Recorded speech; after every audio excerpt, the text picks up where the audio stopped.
नमस्कार, आप देख रहे हैं मरुधर बुलेटिन और मैं हूं आपके साथ अश्विनी सिरोही। जयपुर विकास प्राधिकरण के प्रवर्तन दस्ते द्वारा बुधवार को कार्रवाई करते हुए जोन 10 में करीब 2 बीघा निजी खातेदारी भूमि पर अवैध कॉलोनी बसाने के प्रयास को विफल किया गया।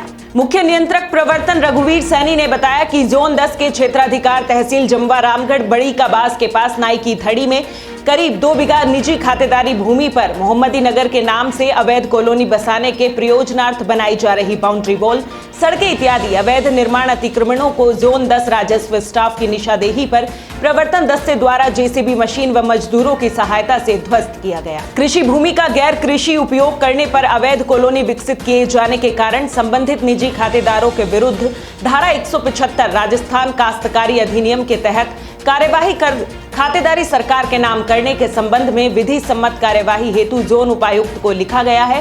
संबंधित से जेडीए के ध्वस्तीकरण की कार्यवाही का नियमानुसार खर्चा वसूली व अवैध कॉलोनी बसाने वाली सोसाइटियों के विरुद्ध रजिस्ट्रार सहकारिता विभाग को नियमानुसार प्रभावी कार्यवाही हेतु लिखे जाने की कार्यवाहियां सुनिश्चित की जा रही हैं, ताकि अवैध कॉलोनी बसाने के प्रयासों को रोका जा सके।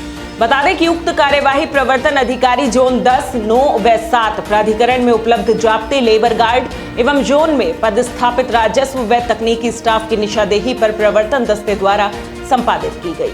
हिंडौन सिटी के अधिकतर मार्केटों में दुकानदार कोरोना गाइडलाइंस की धज्जियां उड़ा रहे हैं। मोहन नगर में स्थित एक साड़ी की दुकान में तो 20 से अधिक लोग कोरोना गाइडलाइंस की धज्जियां उड़ाते दिखाई दिए।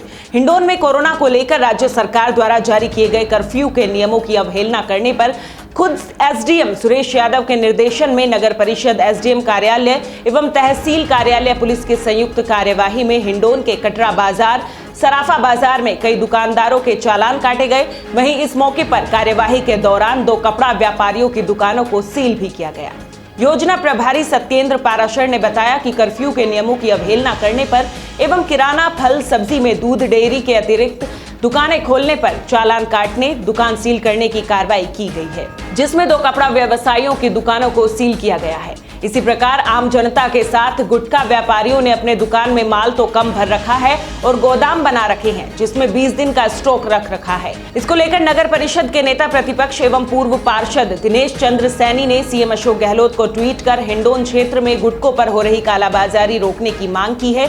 जनता के साथ की जा रही कालाबाजारी और जनता को जमकर लूट रहे गुटखा कोई प्रतिबंधित चीज नहीं है, उसके बावजूद भी इतनी कालाबाजारी की जा रही है।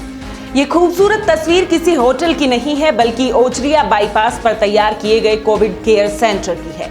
इसमें 150 मरीजों को एक साथ ठहराने की सुविधा है। संक्रमितों को कमरों में बंद रहने को मजबूर नहीं रहना पड़े, इसलिए यहाँ गार्डन और टहलने के लिए लंबा चौड़ा कंपाउंड है। गार्डन के चारों ओर कृत्रिम नहर बनाई गई है। मरीजों को गर्मी नहीं हो, इसके लिए कूलर भी लगाए गए हैं। इसमें मरीज शहर से दूर खुद को प्रकृति के बेहद नजदीक महसूस कर सकेंगे, ताकि वे जल्दी ठीक हों। प्रशासन ने यहाँ 8 बीघा के क्षेत्र को कोविड केयर सेंटर के लिए अधिग्रहित किया है। जिला कलेक्टर, जिला पुलिस अधीक्षक ने वहां पहुंचकर व्यवस्थाओं का जायजा लिया एवं उच्च अधिकारियों को इस बारे में जानकारी दी। इस कंपाउंड में 3 मंजिला बिल्डिंग है।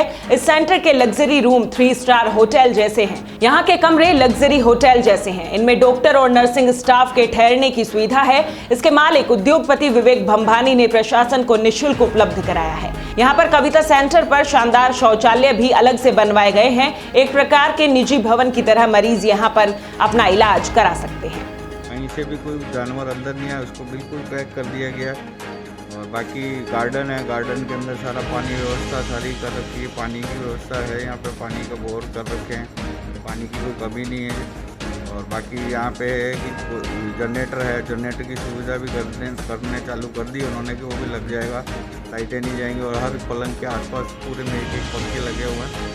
और यहाँ जो सुविधा मिलेगी वो हो सकता है उनको मरीज को ऑक्सीजन की जो कमी जो कह रहे हैं, यहाँ वो चीज़ नहीं पूरी मिलेगी इनको ऑक्सीजन। तो खुला एरिया है, तो बंद तो है ही नहीं, इतना बड़ा हॉल बना हुआ है। तो जिससे क्या है कि आसपास के जो पंखे लगे हुए हैं उनमें, और यहाँ कूलर वगैरह की भी कह रहे हैं तो पूरे लगाएंगे अभी, तो वो भी व्यवस्था हो जाएगी इनकी। रामनवमी के अवसर पर प्रेम सिंह रंधा ने जयपुर संभाग के वर्चुअल कार्यक्रम को संबोधित करते हुए कहा कि वो राम ही थे जिन्होंने अपने संपूर्ण जीवन का एक उदाहरण प्रस्तुत किया। प्रजापालक राम जिनकी उपमा आज भी दी जाती है। राम राज्य जैसा राज आज तक नहीं आया। राम जैसा आज्ञाकारी पुत्र जो पिता के वचनों का पालन रखने व मां की आज्ञा को सर्वोपरि मान राज तिलक को छोड़ वनवास को स्वीकार किया। वहां वन वन विचरण कर साधना की व वनवास के अंतिम चरण में सीता हरण होने पर किसी राज्य या राजा से सहयोग नहीं मांगा। वनस्पति वानरों व आदिवासियों को इस तरह सक्षम किया कि वो भी अन्याय के खिलाफ आवाज उठा सके, लड़ सके। उन्हें तैयार कर उस समय वो रावण जिससे तीनों लोग कांपते थे उसे हराया। एक धर्म युद्ध के द्वारा वे समाज के लिए ऐसा महान आदर्श प्रस्तुत किया जिससे युगों युगों से प्रेरणा ली जा रही है।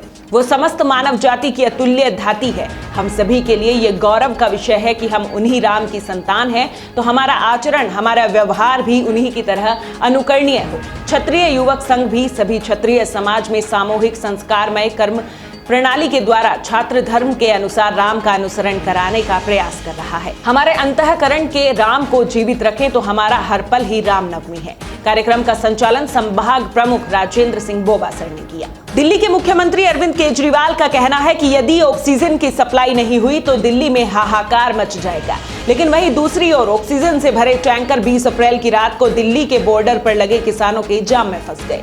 इससे ऑक्सीजन से भरे टैंकर दिल्ली में देरी से पहुंचे। टैंकर चालकों को उम्मीद थी कि जाम के दौरान ऑक्सीजन के टैंकरों को निकालने दिया जाएगा, लेकिन ऐसा नहीं हुआ। टैंकर चालकों का कहना है कि यदि दूसरे रास्तों से दिल्ली जाना होता है तो कम से कम 100 किलोमीटर ज्यादा दौड़ना पड़ेगा। दिल्ली के अस्पतालों में भर्ती मरीजों की सांस बंद ना हो, इसलिए टैंकर चालक किसानों से धरना प्रदर्शन वाले मार्ग पर आ गए। दिल्ली के लिए ऑक्सीजन के महत्व को देखते हुए अब किसानों ने दिल्ली की सीमाओं पर किसानों की संख्या को और बढ़ा दिया है ताकि कोई भी वाहन वहां से गुजर नहीं सके। मालूम हो कि 3 कृषि कानूनों के विरोध में किसान बेमियादी धरना दिल्ली की गाजीपुर, सिंघू और टीकरी सीमा पर दे रहे हैं। ऑक्सीजन की सप्लाई की वजह से किसानों के धरने का महत्व अचानक बढ़ गया है। सवाल उठता है कि लोगों की जान बचाने से ज्यादा क्या धरना प्रदर्शन जरूरी है? किसान अपनी मांगों को लेकर आंदोलन करे, इस पर किसी को भी ऐतराज नहीं है, लेकिन ऐसे आंदोलन से जब लोगों की जान को खतरा हो जाए तब अनेक सवाल उठते हैं। दिल्ली की सीमाओं पर जो किसान धरना देकर बैठे हैं वे भी भारत के नागरिक हैं और जो कोरोना संक्रमित मरीज दिल्ली के अस्पतालों में भर्ती हैं वो भी भारतीय नागरिक हैं। क्या एक नागरिक की वजह से दूसरे नागरिक की मृत्यु हो जाना उचित होगा? भारत का कोई भी नागरिक ये नहीं चाहेगा कि उसके कृत्य से किसी की मौत हो जाए। दिल्ली की सीमाओं पर जो लोग धरना दे रहे हैं उन्हें इस कोरोना काल में मरीजों की जिंदगी का ख्याल भी रखना चाहिए। हो सकता है कि जो लोग धरना प्रदर्शन कर रहे हैं उन्हें भी दिल्ली के अस्पतालों में ऑक्सीजन की जरूरत पड़ जाए।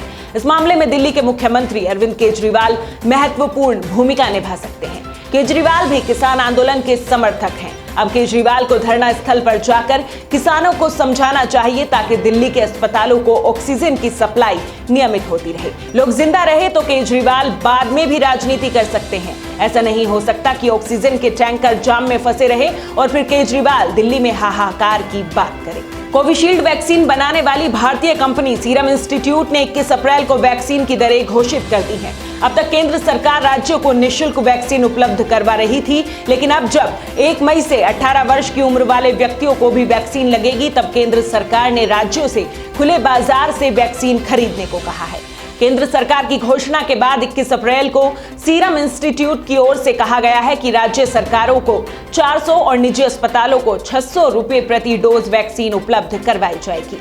राज्य सरकारें और प्राइवेट अस्पताल अपनी जरूरत के अनुरूप वैक्सीन मंगवा सकते हैं। केंद्र सरकार ने विदेशी कंपनियों को भी वैक्सीन उपलब्ध करवाने की छूट दी है। इस बुलेटिन में बस इतना ही। तमाम बड़ी खबरों के लिए देखते रहिए मरुधर बुलेटिन। नमस्कार।